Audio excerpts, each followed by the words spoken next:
Wow.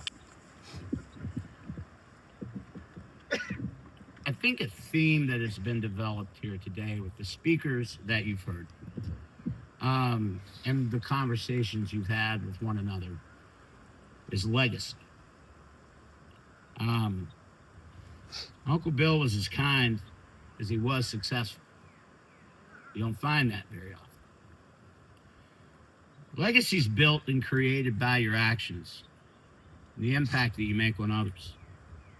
It's personal. Importantly, you can't buy legacy. You create legacy. This is what Bill so extraordinarily accomplished. Now think about it. We just heard from 5 speakers, and those were examples of his legacy on a micro level. But imagine it on the macro level. Coach just talked about it. Imagine how many others there are, and they're here, they haven't shared with us, but they're here in spirit. Multiply it by 1,000, more than 1,000. What you've heard here today, it's mind-blowing.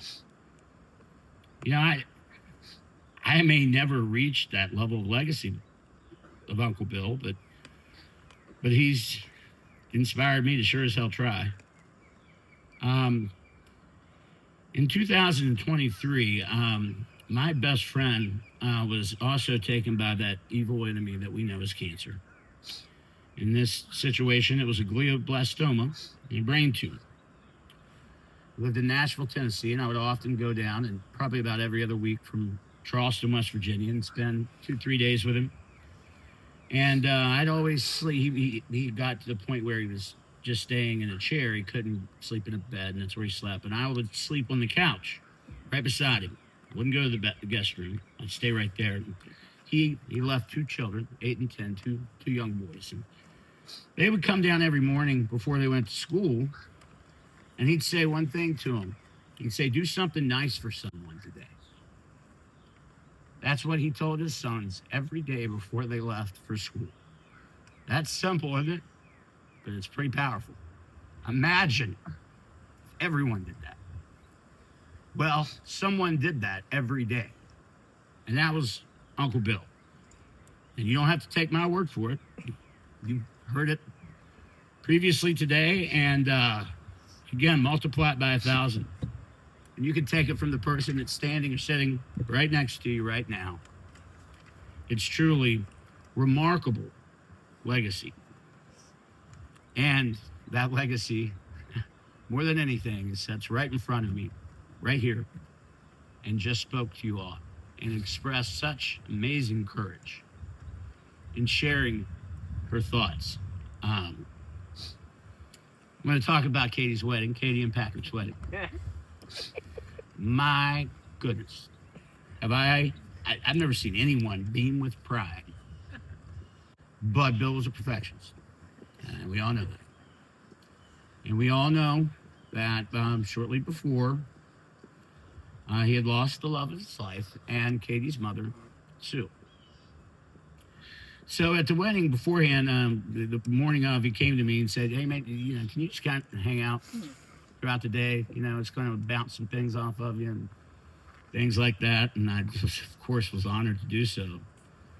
And in a rare moment of, I don't know, call it vulnerability, but he looked at me and he said, buddy, I'm not sure I'm going to be able to hold my composure through the ceremony and when I talk at the reception. I'd never see Bill say something like that. I just looked at him. I said, Uncle Bill, I don't give a damn if you do or you don't. Because I know you, and you're Bill Casto. Whatever you do, it's going to be amazing. It was. And he got through it. But a small little story, to bring a little levity out. The ceremony was conducted at the base of the Brooklyn Bridge. I mean, you could not imagine. Of course, Bill had everything set perfectly. And just the backdrop and everything like that. It's a public park, was it? Right, cuz? Okay. But there's a small hiccup that happened. There was this park ranger employee and his walkie-talkie kept going off during the ceremony.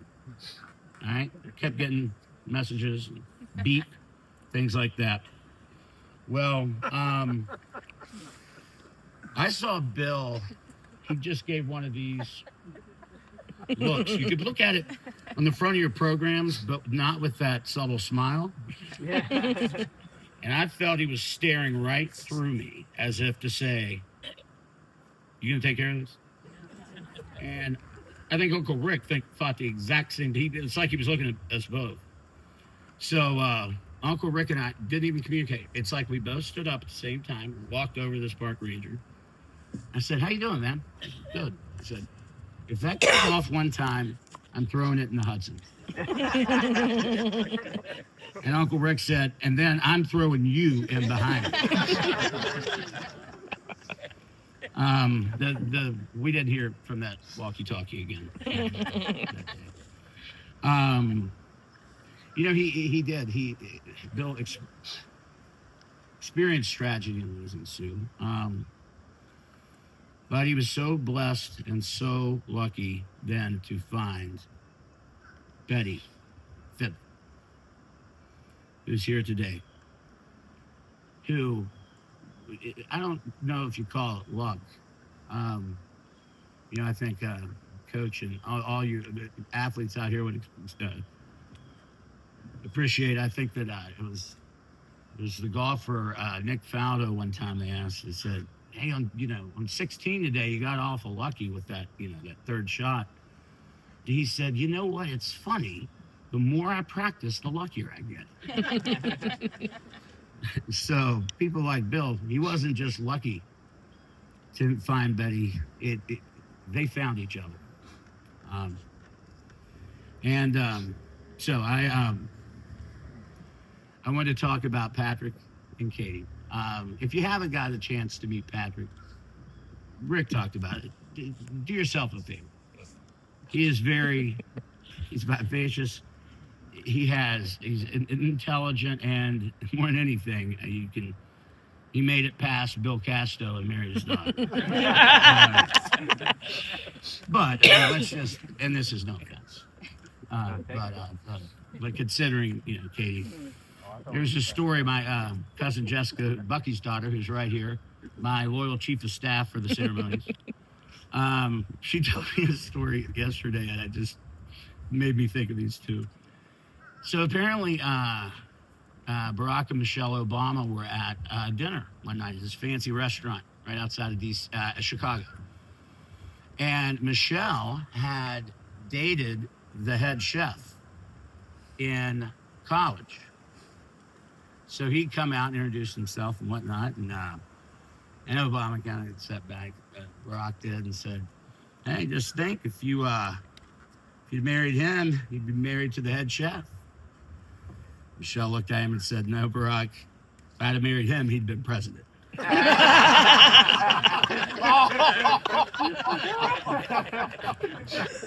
No offense, Patrick. I'm just saying that. And Bill, his whole life was dedicated to service. And Katie's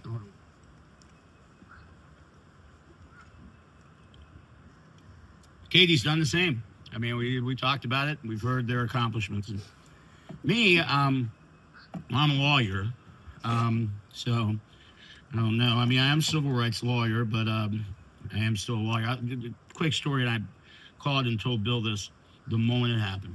I was fortunate enough at the Greenbrier to meet the iconic Jerry West, and West Virginia hero, a national hero. And I just was humbled and said, "Mr. West, it's so nice to meet you." And he said, "Nice to meet you, son." I said, "Well, what do you do for a living?" I said, "I'm a lawyer." And he goes, "Oh, good Lord, son." He went, "Don't tell your mother that. You'll disappoint her. Hopefully she still thinks you're a DJ in a strip club."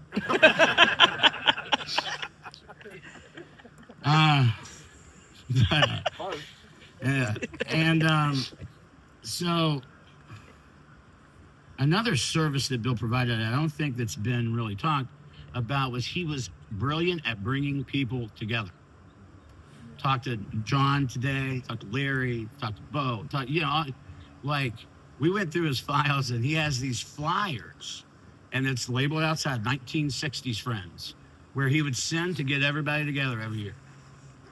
And if I could implore all of you great friends, don't let that go with him. I mean, every year, that's a legacy in itself. So I myself, I came from a broken home and a single mother. And when I was around 16, I got into some trouble. Grades were falling. This wasn't a very good time. It's when all this was occurring. And, Bill served as a father figure to me, just as he has to Coach and so many and all of us. And so I got into trouble and I came home and my mom was just staring at me and she didn't say I was grounded. She said, "You're calling your Uncle Bill." And I went, "Oh, shit." Can you maybe just rip my fingernails out one at a time? Because I don't want to disappoint him. It's not that I just did not want to disappoint my Uncle Bill. And he told me, he said, "Young man," he said, "going through a lot. I understand it." And I think Coach and everyone talked about this. He said, you got two choices right now. It's your choice. You can use it as an excuse, and that's fine. People will probably understand. Or you can use it as motivation. That was my sophomore year of high school. I didn't make a B after that. Just C's and D's.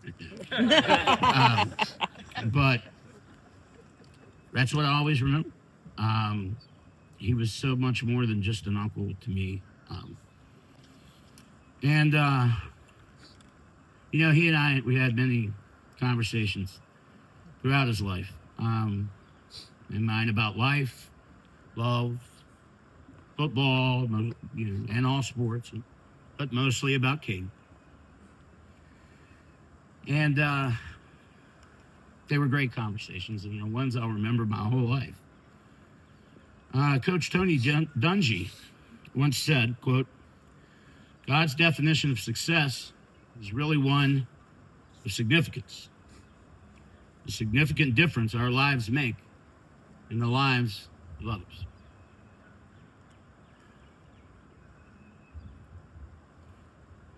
Bill Casto was the most extraordinary man I ever met, and I'm going to miss those conversations. Okay, back to MC. Thank you all again for being here, for braving the cold, standing up. There is plenty of food, and plenty of fellowship and friendship to follow this. We can't wait to see you, continue talking about you, about Bill, about your relationships with him. And the family thanks you so much. At this point, we're going to have the family go back inside, excuse them, and if you will just wait a few moments after that, and then please join us inside. Thank you.